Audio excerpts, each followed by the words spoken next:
He derives pleasure from even the most trivial occupations, bringing his talent into play. He is fond of enigmas, of conundrums, of hieroglyphics, exhibiting in his solutions of each and all a degree of acumen which appears to the ordinary apprehension preternatural. His results, brought about by the very soul and essence of method, have in truth the whole air of intuition. Greetings, Poe fans, and welcome back to one of our degree episodes. And this begins our degree episodes for season 5. And Jeanie, what are we tackling tonight? This is a literature one. Of course, we always got to start with the top. Got to go the lit way. And we're going to discuss pretty much kind of the fan fiction that has developed from Poe's wonderful detective. You know, he is the father of the detective. So we're going to discuss, Sir Arthur Conan Doyle and his love and inspiration to Poe and Poe's detective, Dupin. Yes, and we have a huge bonus tonight. It's not just me and Jeanie you get to listen to, but we have brought on 2 of our special guests that have been with us before on Poe discussions, as well as regulars on Poe Unplugged. We love them both, Micah Cover and Steve Boilard. Hi, thanks for having us. Yes. Thank you. It's a pleasure. So to get us started, let's just talk about kind of Sir Arthur Conan Doyle's background. He was born May 22nd, 1859 in Edinburgh, Scotland, which I don't think I knew that he was born in Scotland. Isn't it Edinburgh? Edinburgh? Technically, yes. Okay. I've never heard it called Edinburgh. Yeah. I was like, it's pronounced Edinburgh? Okay. Sorry. This was I thought we were talking about a different town. I've never heard of Edinburgh. You'll have Sorry, go ahead. Well, you'll have to excuse me because this is my first Monday of school today. So that would do it. He was in his 70s when he died, and he died July 7th, 1930 in Sussex, England. And so he was a physician as well as obviously a writer. And he basically created Sherlock Holmes around 1887 with the first novel, A Study in Scarlet, which I've read. It's been a while since I've read it, but it's fantastic. Do you guys want to add anything here? Yeah, go for it, Steve. I would love to hear what you have to say about it. I was just interested to hear what you're going to say. I guess the only thing I would just add, kind of playing off of what Carmen was just saying, is that Doyle was spending long hours in his consulting room without anybody showing up, and so he started filling his time by writing these stories. It wasn't really he wasn't seeing himself as a writer first. He saw himself as a doctor first, but again, it was more of a pastime, and he began to publish it and it eventually eclipsed his medical work. Okay. But Micah, please. Thank you, Steve. That's a fantastic summation. And yeah, it's a great introduction to Holmes for lots of reasons, because if you're a nerd like myself and you go through the entire, what they call canon, all the stories, you see how much Sherlock Holmes evolves, especially through the eyes of Watson. In Study in Scarlet, Watson doesn't know who the heck this guy is, like the rest of us, like the rest of the world. And by the end of the canon, they become very famous, probably the most famous best friends in literature. And so now Watson knows everything about this guy, and we learn so much more about Holmes over time, over the canon, through Watson's eyes, and it all begins with that story. That's neat. Yeah, again, I've read several of the short stories. I've definitely read that particular story. It's been so long ago that I probably should have refreshed myself with it, but because I remember it being fantastic. So over from what I could tell from I always say Holmes Doyle, I interchange them. Doyle wrote, he wrote around 4 novels and 56 short stories in the Holmes canon, which is, you know, a ton more than Poe did because Poe only did the 3 short stories, which are longer short stories. Um, Probably they're not quite close to novelette status, but close, I would say. But Doyle also dabbled in well, besides detective fiction, he did fantasy, he did sci-fi, historical novels, and nonfiction. And I don't think I realized that he had a wider canon of work besides the home stories than what he did. And that's something that frustrated Doyle because he considered the home stories be, a trifle. He didn't consider it be the serious literature because he was doing historical novels and a number of other kinds of works. But he's just known as the writer of the home stories. Absolutely. Yeah, that's right. He created the Lost World for us. Steven Spielberg might not have had a career in the '90s. Raiders of the Lost Ark, Indiana Jones was already quote unquote done. The trilogy was over, Hmm. and we keep forgetting that it was Arthur Conan Doyle who gave us the Lost World. He also created one of my other favorite characters, a guy named Professor Challenger, who was a professor and an academic, but he also did, in at least one of the stories, genuinely believe in the supernatural, more or less echoing Arthur Conan Doyle's feelings about spiritualism. And we could talk all day just about his writings and his involvement in spiritualism. And as Steve mentioned, Holmes was almost an afterthought for him. It was a way of making money, and he killed him off. And I'm sure we'll talk about that later. Brought him back because everybody was furious, including his own mom. And yeah, that's true. That's true. His mom wrote him a letter. What are you doing, son? So is his mom, who was one of the reasons why we have as many Sherlock Holmes stories as we do. Hmm. And yeah, he was one of the most prolific writers ever to have lived. And Sherlock Holmes is so iconic, it's easy to forget all the other things that Doyle did. Okay. Yeah, that I was going to say, you guys are teaching me some things because again, I just knew just an overview of him.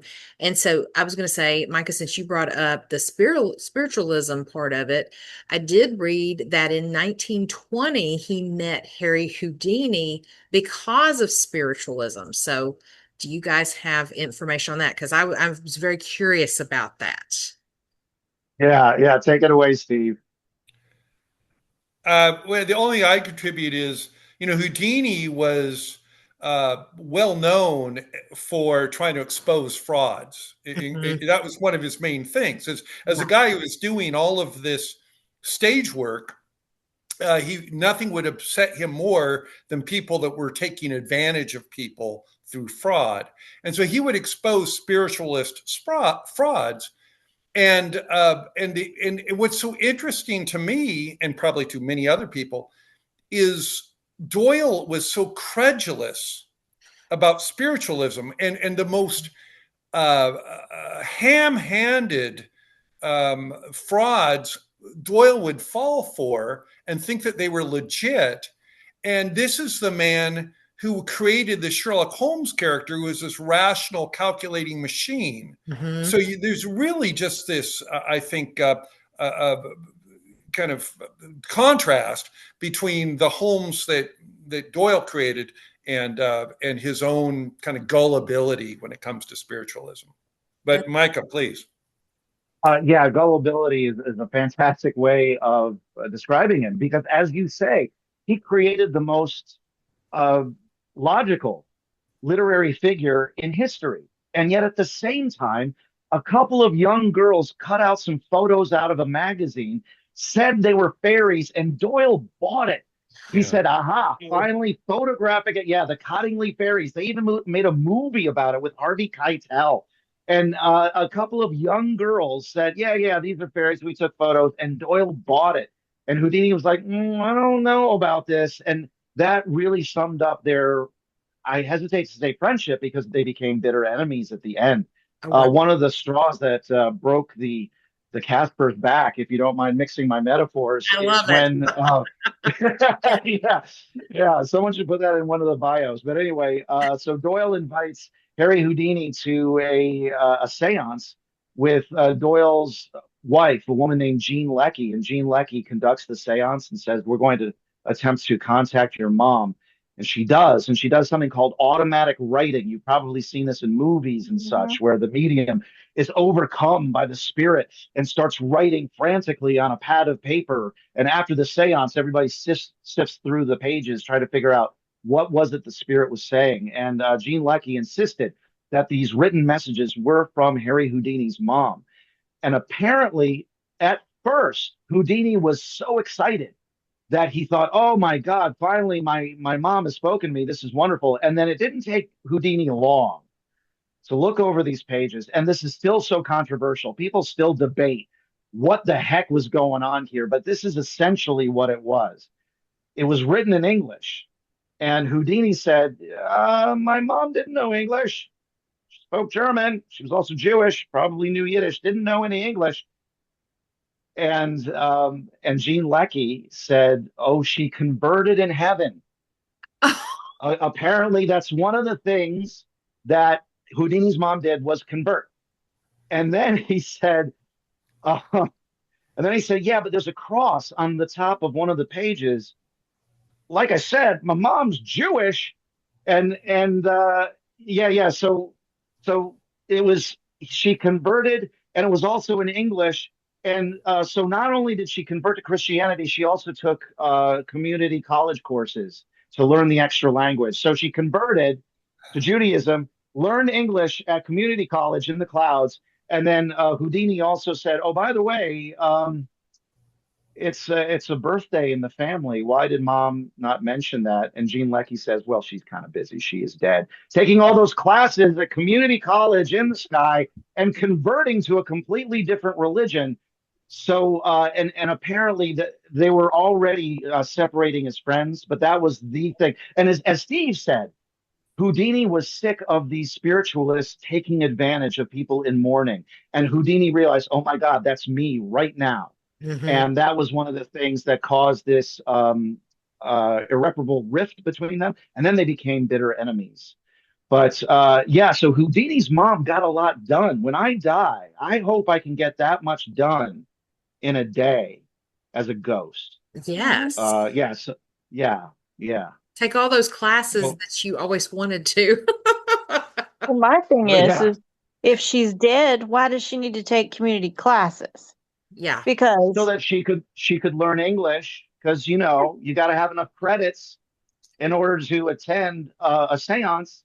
You got to have enough oh credits Lord. from the dean. Yeah, So yeah, that yeah. that is just the most asinine thing ever. I'm like, I'm sorry. Where in heaven is there a community college? I'm sorry. Why would they? And if she was going to take classes, why not take it at some like Ivy League or something, not just community college?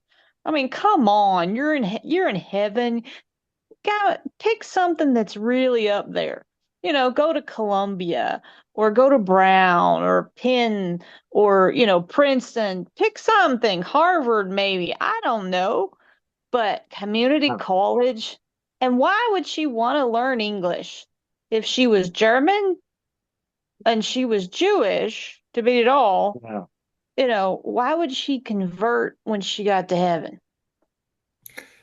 so I think all this stuff is what kind of graded on Houdini, Houdini. Yeah. Yeah. and again, I think it had him kind of disgusted that Conan Doyle, who was so revered by an adoring public, and who had solved real life mysteries, crimes on Mhm. his own by applying Holmes's methods. This guy was so easily taken in, and so Houdini didn't want to be part of it, and that, as Micah said, that kind of creates this rift where he's saying, "Who are you? it's kind of hard to recognize the same Doyle as the author of the home stories. Yeah, and I think Jean was his second wife, correct? Right. Yeah. So, and his first wife was Louisa Hawkins, and I think she died in 1906, and then he married Jean like in 1907.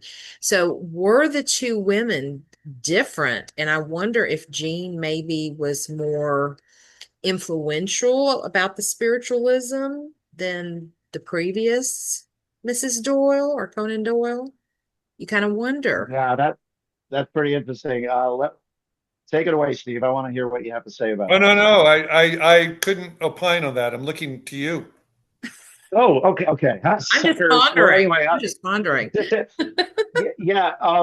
Carmen, you bring up a really good point, and it's part of the controversy about Arthur Conan Doyle's two wives, because toward the end of her life, Miss L was very sick. She was an invalid. She was bedridden a lot, Hmm. and during that time, he met Jean Leckie, Okay. and Arthur Conan Doyle kind of used Watson as an avatar. Watson is a very honorable man with a U because it's England, and a very honorable man, and that's how Doyle saw himself. And it is very unclear what, if anything, happened between Doyle and Leckie while his first wife was still alive. Okay. As far as we know, they didn't go into a full flung affair, but there are some biographers who said, "Oh yeah, they were totally hooking up." But Doyle was doing his best to do the right thing and not make anything official until about a year after the death of his wife. And of course, a year is a quote unquote acceptable time to be in mourning. And once that year's over, like, damn, let's hook up. And that's kind of what Doyle did. And kind of like what you suggested, Carmen, Jean Leckie did believe that she was a medium. She did believe she was a sensitive. Hmm. But there are some biographers who claim that Doyle kind of pushed her into it a little bit, Oh, that wow. he was pressuring her to do these things. So, yeah, and it's all very controversial. And you can find evidence that will uh, tilt the seesaw one way or another, whatever you need. And so he was just kind of like Steve was saying, he's just a very complicated guy. Yeah. He really was more than I even like anticipated. It would kind of this kind of makes me want to find a really good biography and that is trusted sources and things like that to read more about him. Yeah, you know what? Get Rufus Griswold. I hear that guy is the best when it comes to biographies. He's already written at least one, so think about it. Yeah, maybe you could hold a seance with Gene Leckie and see what he has to say. Absolutely. I can't remember the name of the author. Is it Mhm. Stowespicer? I can't remember the name, but the name of the biography is Teller of Tales. Okay. Write that About Arthur down. Conan Doyle, and I think that it's well documented. I think it's very respected. Okay, perfect. Biography. Yeah, I'm writing Daniel Stashower, maybe Steve. Daniel Yes, yes, Stashower. yes. Boom. That's it. Yes. Daniel. Daniel Stashower. Okay.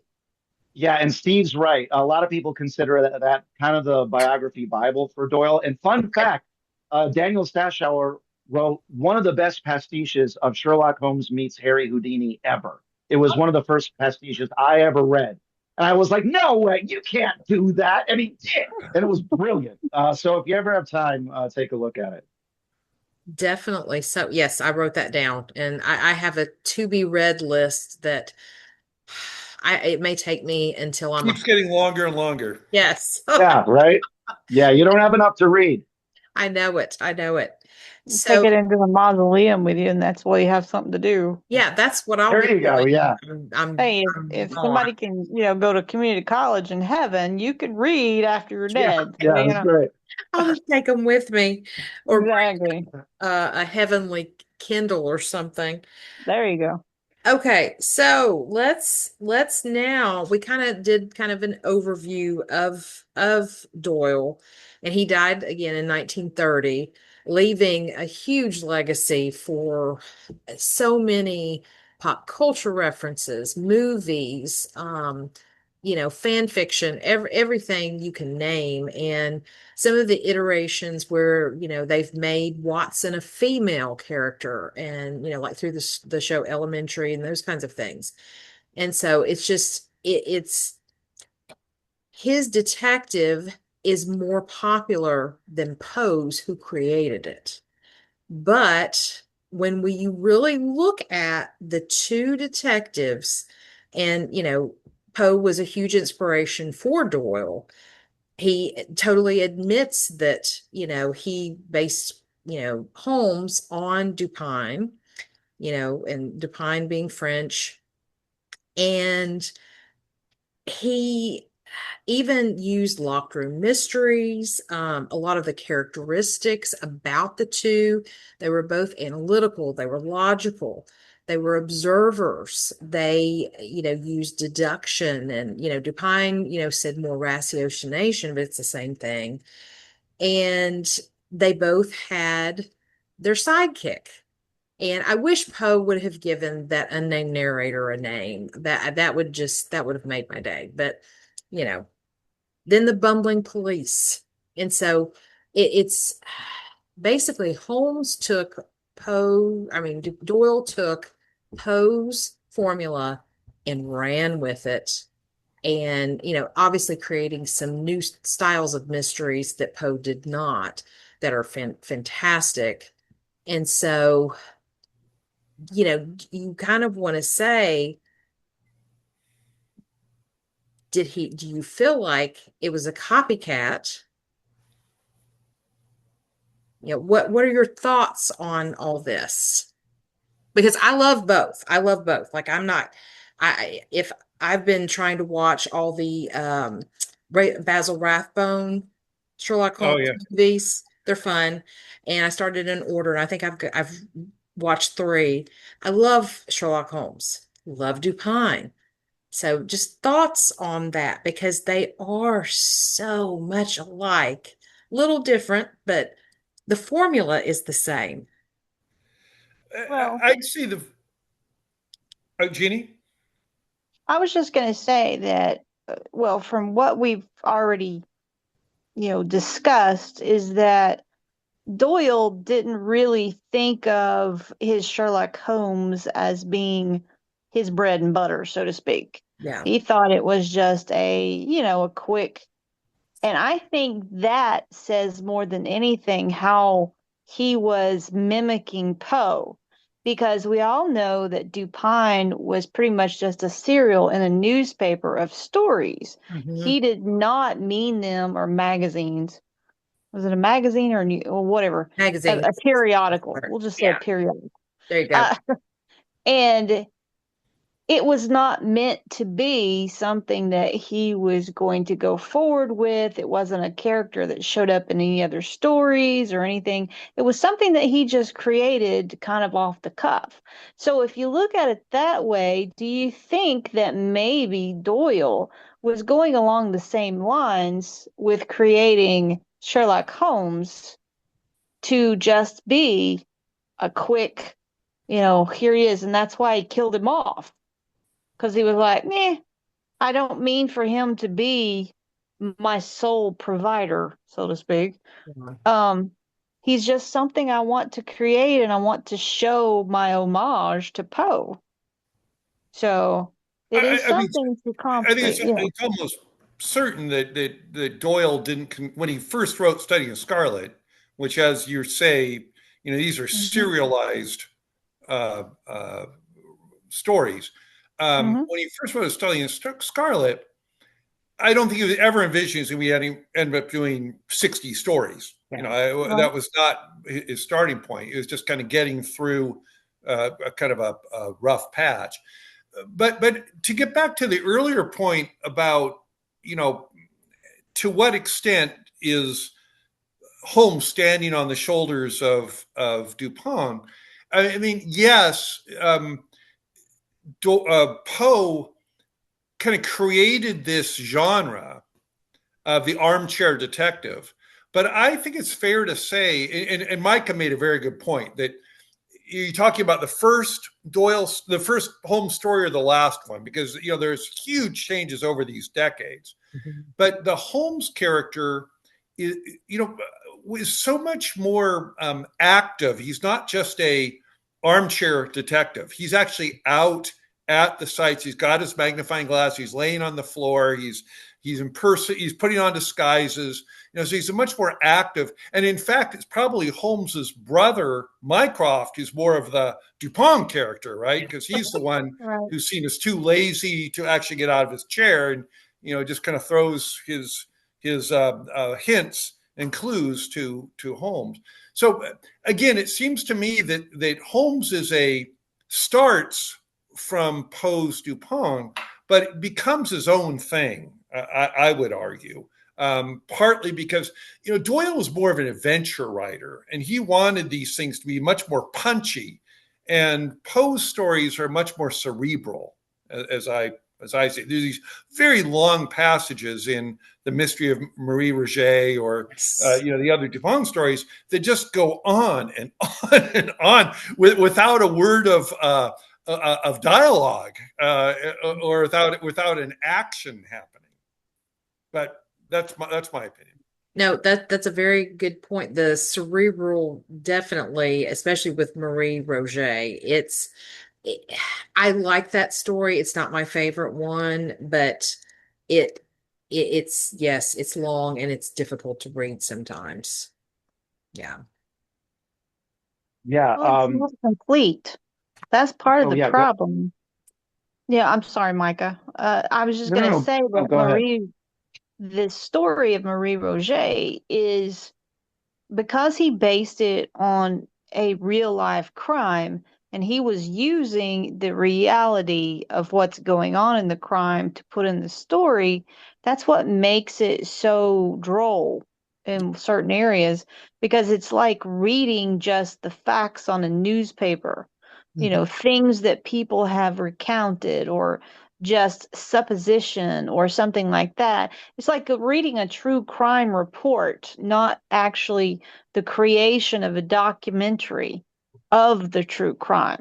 So Mhm. I think that's where he failed in that story is he was trying to bring it as close to reality to this crime that was happening, but it's like Poe got stuck and couldn't figure out how to make it his own.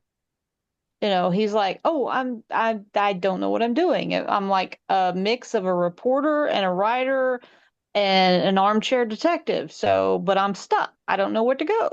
Well, and he was also trying to solve the actual crime while the police were trying to solve Mhm. it as well. And I think that's what hurt the story too. Well, and he was very under, what am I going to say? He didn't have the right tools to solve that crime Hmm. because he was trying to do it from just what was being said.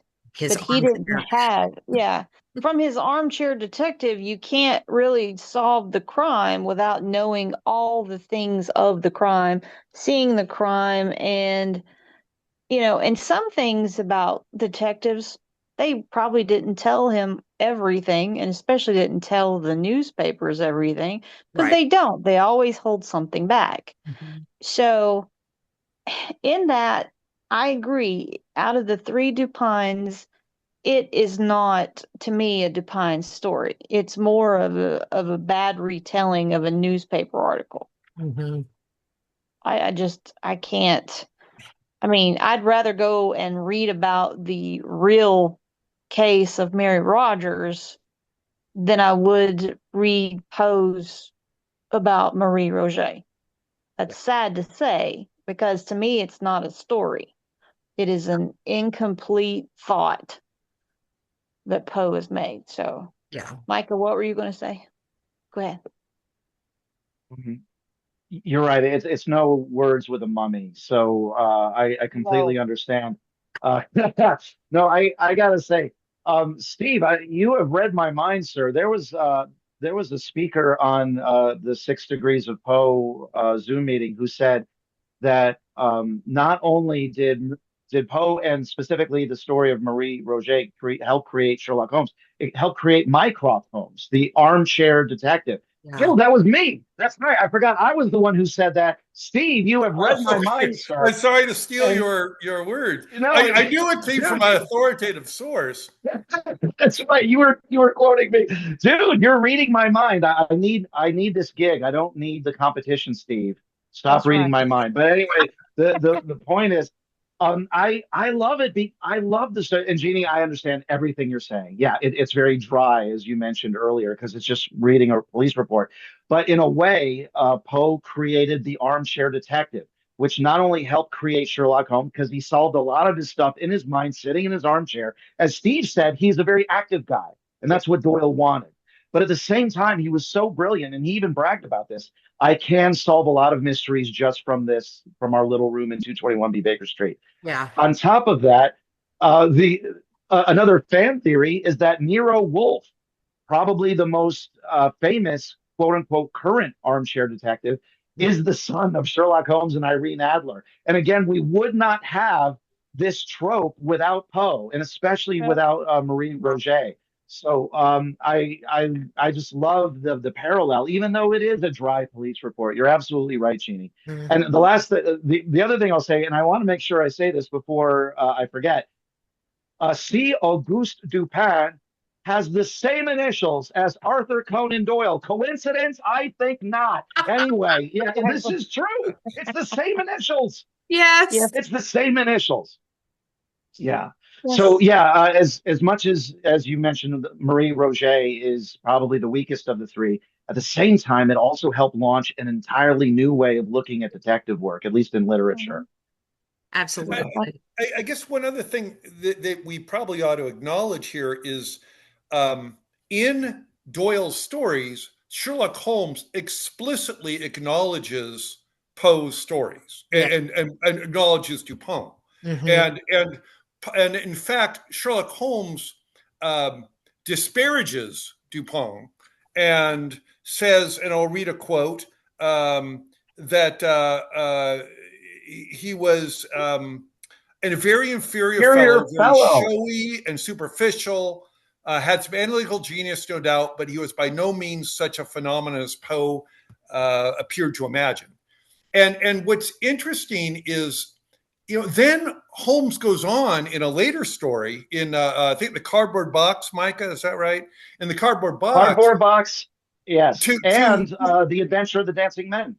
To repeat the same trick of breaking into Watson's thoughts the way that Dupin did for the narrator. Mhm. So clearly, Doyle, I think, felt some real attraction of the Dupin character and the way that Poe had arranged it. And in fact, there's a story that I don't think is apocryphal that Doyle received a letter from somebody who's angry at him saying, how dare you disparage Dupin in this way? Yeah. And Doyle came back and said, it wasn't me that disparaged him, it was Holmes. Ah! And the idea being that I'm creating this character, Holmes, who looks down upon Dupin, but Conan Doyle do not. That's just how my character is developing. So Right. it's just, I think it's just worth noting that Doyle was he acknowledged, I think, what he owed to Poe. And in fact, he had said something along the lines of, literature owes a tremendous amount to Poe for the work, for his contributions. Absolutely.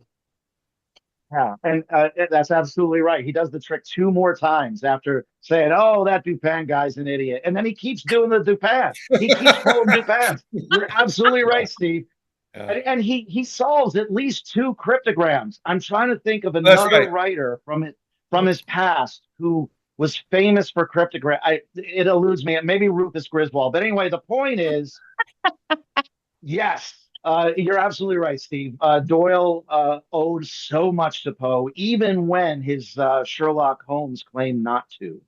Yeah. It was wild. Absolutely. Yeah. It was a reverse psychology way of doing it in a way. Yeah. Uh-huh. Yeah. Yeah. And, one of the things that the one story that always sticks with me, and it's a locked room story, the Speckled Band. And I don't want to give anything away because it's got such a great ending, like how, what happens and everything. And so, I mean, and I think he also did The Sign of Four was a locked room mystery too. I've read it, but it's been so long ago since I've read that. I think I was probably a lot younger. But I feel like that Doyle paid homage to Poe with those locked room mysteries. Poe created it. That was the first detective fiction. And it's like, let's keep this legacy alive. Agatha Christie did it. So many others have done it. And it's to me one of the most brilliant tropes around. The locked. Yeah. Yeah. Go ahead, Steve. It's just a footnote, but we talk about Doyle criticizing Dupin, and in I can't remember which of the three Dupin stories it was. Dupin criticizes, is it Vidocq, the French kind of first private detective, and so I would say in some ways, even by having Holmes criticize Dupin, that is a homage to Poe having Dupin criticize his predecessor, really the first French armchair detective. Yeah, that's true. Just keep Yeah. keeping that alive, going, continuing the tradition. Yeah, the whole locker room mystery bit. You're right, and I would argue that in a certain way, the Purloined Letter is kind of like a locker room mystery. Yeah, Something is in this room, but you can't figure out what the hell's going on or how it's going on, and it's yes, full of every cop in town. yeah. That does kind of describe a locker room mystery, and yeah, Poe was a master at it. I will say that I have found another detective named Judge D, who was uh, based on a real guy in ancient China. And it was during the Victorian era. A Victorian writer started writing murder mysteries using this particular character out of ancient China named Judge D. But there was already a mystery written about him before that happened. Okay. So yeah, so I want to see the doc slam Judge D and say, "Oh, that Judge D guy, he's a hack." Yeah, and so what I will call the Steve Domino effect of every detective slamming the detective before him. I want to see Doc do that to Judge D. That'd be awesome. That totally would. Yeah.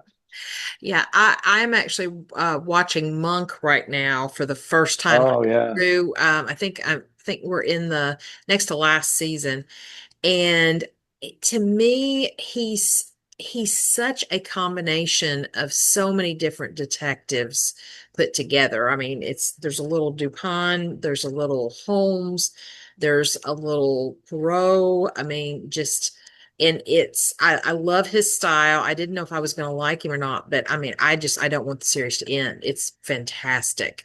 And again, without Dupin, without Poe, we wouldn't Yeah. have any of this. Yeah. And go ahead, Steve. Nothing. Oh yeah. So Monk and a Psych came out, if you remember this. Yes. I think a little after Monk, but none of this, as you say, would have existed without Holmes and without coming out and saying it. A lot of these writers were saying these detectives, like Monk and Psych and Holmes, there was something going on with them mentally and intellectually that is different than the rest of us. And Yes. then finally, there's a podcast right now called Sherlock and Co., where they are now kind of like what the BBC did with Sherlock around 15 years ago with Benedict Cumberbatch. The Brits are doing it again, and they're putting Sherlock Holmes in the modern era. It's now a podcast. You can't get more modern than that. That's interesting. And these writers are coming out and saying, yes, he's autistic. He's on the spectrum. He's neurodivergent. And they're using the terms that these writers kind of alluded to, like in Monk and Psych. but now the writers are coming out and saying, yes, we acknowledge this, we recognize this, and we're going to talk about it, and we're going to put it in these stories. So that whole monk mentality and psych mentality, and now we might even call it neurodivergence as a compliment. It all kind of started with Sherlock Holmes, although Dupin was arguably one of the first in literature to exhibit that behavior. Absolutely. Well, and Dupin wasn't he would close off all the windows and darken the room, and it would only go out at night. Yeah. And then Holmes would take all the cushions off the sofa, throw them on the ground, have to be silent for the next, day, wouldn't eat food. So I think the idea of these, quirks added to the character, Doyle or Poe wouldn't be using terms like neurodivergent, but right. Sure. They were on the spectrum in the sense they were like more than a standard deviation away from the average person. Yes. Partly it makes them interesting, but I think partly Doyle and Poe saw that to have that kind of incredibly rational mind, you can't be wired like everyone else, just interested in, everyday kind of social niceties. Mm-hmm. I would totally agree with that. And I think in that same vein of what Poe created and Doyle took and created with Holmes, I think a lot of detectives that have been created since then, they do have these characteristics, and they've just, they're making them even more different as each one comes. And I love it. I love it. Yeah, there's a theory. Oh, sorry to interrupt, Carmen. Oh, Go no, no, ahead. no, you're fine. No, you go ahead. You go ahead. Because Well, it changed the you did topic a mention. little. Oh, yeah. So that you did mention female Watsons. There was a brilliant series out of Japan called Miss Sherlock, where both I've heard characters of were it. female. Mm-hmm. Yes, and that Holmes, quote unquote Holmes, had to wear ear defenders, and she's constantly smacking her ears because Oh, of the noise. And while she's solving crimes, while she's at the crime scene, and they really delve into the psychology of it, and just the fact that it's two women interacting with each other, it has a whole new dynamic. yeah. But again, this wouldn't exist without Doyle, and that wouldn't exist without Poe. Yeah, Yeah. absolutely. And I was saying, speaking of Watsons, that's what I was going to bring up. So looking at Watson versus the unnamed narrator, I think they are very similar in the fact of they are the ones, the sidekick telling the stories. It's not really Holmes telling a story. It's not Dupin telling the story. And so I love that aspect of it because, especially from the unnamed narrator, is he really telling the truth or is he exaggerating, very strongly? And so I just kind of get y'all's thoughts on the differences, what Holmes did, because Holmes definitely created a long-term sidekick that everyone can associate. So just thoughts on that. Micah? Yeah. Yeah. Well said. In both instances, they become kind of an everyman, Yeah. or every person. So I think I have a feeling that's why Poe made that choice not to give the narrator a name, Yeah. so that we could relate to him more. I call it the Stanley Spider-Man effect. Stanley was asked, "Why is Spider-Man so popular?" And Stanley, the first thing he said in this particular interview was, Spider-Man has a mask and a costume that covers his entire body, which means it could be anyone under there. Yeah. You could be Watson. You could be the unnamed narrator in the three Dupin stories, Mhm. and that was part of the brilliance of it. Although Doyle injected a lot of his own personality and projected a lot of his hopeful personality into Watson, Mhm. I think we can all relate to Watson. It would be very difficult for any of us to really relate to Holmes, but we can definitely relate to Watson. And that's one of the reasons why these stories are so good, because Watson is so crucial. Take it away, Steve. Oh, I completely agree. I think that, you talk about this idea of the everyman. I think initially for Doyle, Watson was largely the narrator. I mean, he meets Holmes and he describes Holmes. He ends up, rooming with Holmes. He's kind of just giving his observations, but it's less about Doyle, more about Holmes. But I think again, as the stories progress, I'm sorry, Watson becomes more of a actor. He kind of comes into his own. He Mhm. falls in love with some of the women. He plays a part in helping Holmes on resolving some of the mysteries. So, so I think an interesting experiment would be a thought experiment would be if Poe had continued to write the Dupin mysteries, 56 short stories and 4 novellas, would the Dupin character and the unnamed narrator have evolved in a way similar to what Holmes and Watson A had? great, that's a So again, I agree about this everyman character. I just think that by the end of the series, uh, Watson is really much more fleshed out than the named narrator ever was. absolutely. Hmm. Okay. Yeah, definitely. Definitely. Yeah. Micah, did you have any other thoughts on that? Oh, no, Steve put it brilliantly. And yeah, especially by the end of the canon, we feel like we now know Watson in a way that we may never really know Holmes. Mhm. Yeah, Holmes can still be cryptic and inscrutable, but Watson, we feel like we know this guy, and we want to have a pint with him at the bar, maybe pick up some ladies, as Steve mentioned.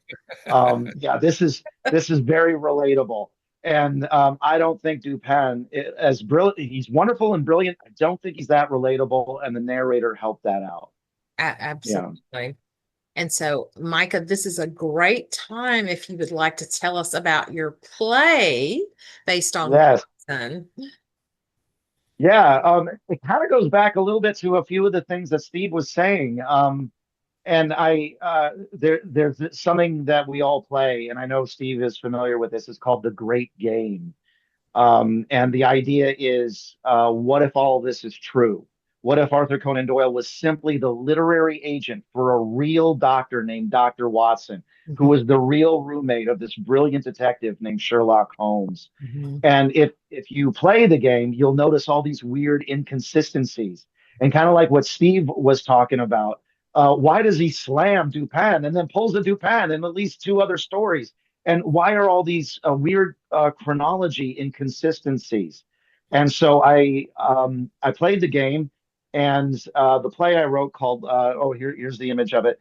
Last Case of Dr. Watson. He delivers his final lecture of his life, where he talks to Pinkerton detectives and members of the Society for Psychical Research, a group that, at least for a while, Doyle was a member of. And he gives his final confession as to why there are all these inconsistencies and what it all means. And so that's the play that I wrote. And again, the play wouldn't exist without Doyle, and Doyle's work wouldn't have existed without Poe. So thank you for asking. Yes, absolutely. And And so, when does Yeah. it premiere and where? Oh, thank you, Jeanie. Oh, you're a good manager. Yes. So we open in November. I still have all these monologues to memorize, but we open in November in downtown LA. It's in a place called the Count's Den, ooh, which yeah, they created a Victorian drawing room in downtown LA. So I get to perform this play there. And Holly Knightley was the first one to read it and to give us a review, and it was absolutely brilliant. So, Holly, if you happen to hear this, shout out to you. Thank you for all of your support, and thank you for asking, Jeanie. Welcome. yes. Yeah. Yeah. All right. Is it going to be recorded where we can see it? Someone was asking me that earlier. Yeah, I'm going to ask the producer or the owner of the venue. Can we set up a camera, even like my lowly iPhone 14, and just hit record Mhm. and keep a video archive of it that maybe we can share with other people. Yeah, Nothing's the same as being there live, but that way we absolutely. can share it with other people. So thank you for asking, and fingers crossed we'll be able to do that. All right. Awesome. Jeannie, any last thoughts on Poe, Doyle? No, I think we have made our case. All right. Micah or Steve, any last thoughts on any of?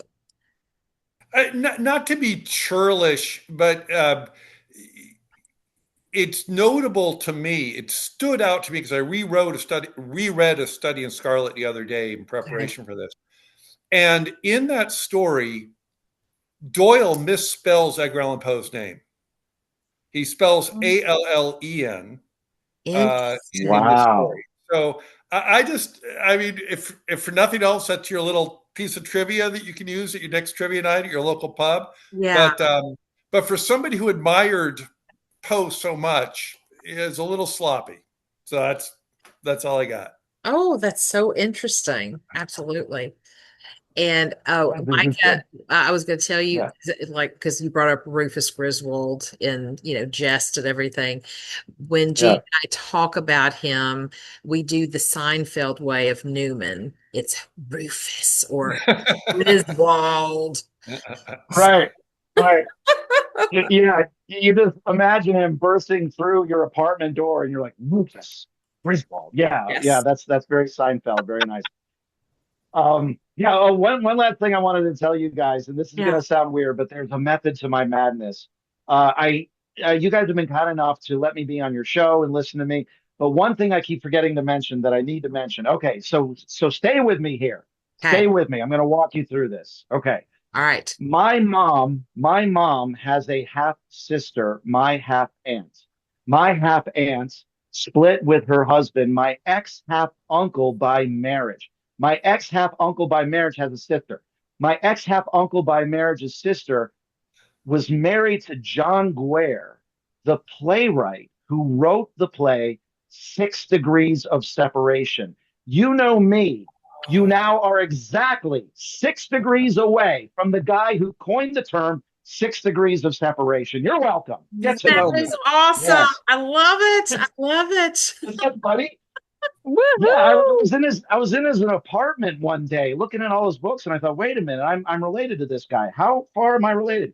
Five different ways. That's 5 different degrees. Oh, anybody knows me is now 6, so that's you. So you're welcome. That is fantastic. Thank you. That's actually beautiful. Yes.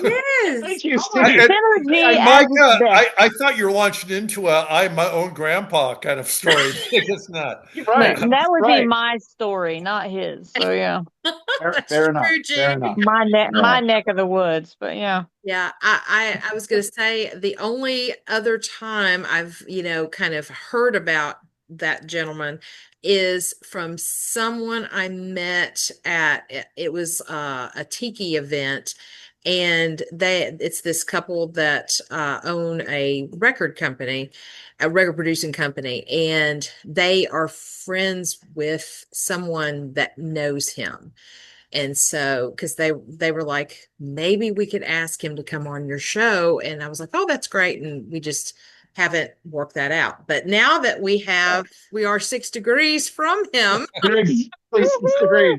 You too, Steve. You too, Jeannie. Yeah. yes, This is awesome. we have met our quota. We have Yeah. reached There you the go. 6 There you go, degrees. Jeannie. Yes, but we're not There you go. done. We just started season No. 5. Now that'd be really cool if it'd been the beginning of season 6, but then that'd be like 666. So that would go way Yeah. too long. Yeah. Oh. Okay. Yeah. Let's not we go dark, but let's not go dark, dark, dark. Well, you started it. I just go there. And what can I say? All right. Well, I guess if nobody has anything else. I just want to say thank you, Carmen and Jeannie and Oh. Steve. It was a pleasure. Thank you for letting me be here, guys. Thank you guys for being Yes, this with was us. a lot of fun. This has been awesome. Enjoyed it. Thank you. Yes, thank you for you, joining guys. us. It was Yes. awesome. So on that note, We are Oh. out. Oh. Out. When I wish to find out how wise or how stupid or how good or how wicked is any one or what are his thoughts at the moment, I fashion the expression of my face as accurately as possible in accordance with the expression of his, and then wait to see what thoughts or sentiments arise in my mind or heart as if to match or correspond with the expression. Very nice.